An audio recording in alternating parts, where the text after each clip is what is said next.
ভারত নাকি পাকিস্তান, কার সামরিক শক্তি সবচেয়ে বেশি?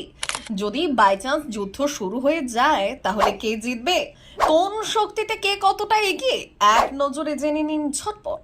মোট এয়ারক্রাফট ভারতে 2229, পাকিস্তানে 1399।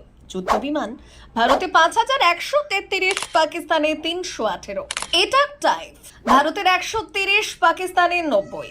স্পেশাল মিশন ভারতের 74, পাকিস্তানের 27।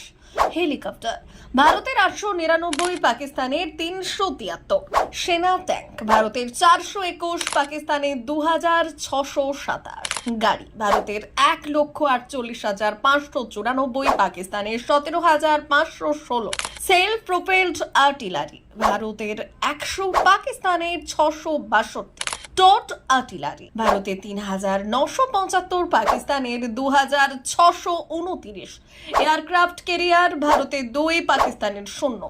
ডেস্ট্রয়ার ভারতে 13, পাকিস্তানের 0। সাবমেরিন ভারতের 18, পাকিস্তানের 8। পেট্রোলিং ডিজেল ভারতের 132, পাকিস্তানের 69। পারমাণবিক অস্ত্র ভারতের কাছে 180, পাকিস্তানের 160। এছাড়াও ভারতের মিত্র রাষ্ট্র আমেরিকা এবং রাশিয়ার কাছে পারমাণবিক অস্ত্রের পরিমাণ যথাক্রমে 3000 এবং 4299। পাকিস্তানের মিত্র রাষ্ট্র চীনের কাছে রয়েছে 66টি পারমাণবিক অস্ত্র। কার সামরিক ক্ষমতা বেশি? আপনারাই কমেন্ট করে যান।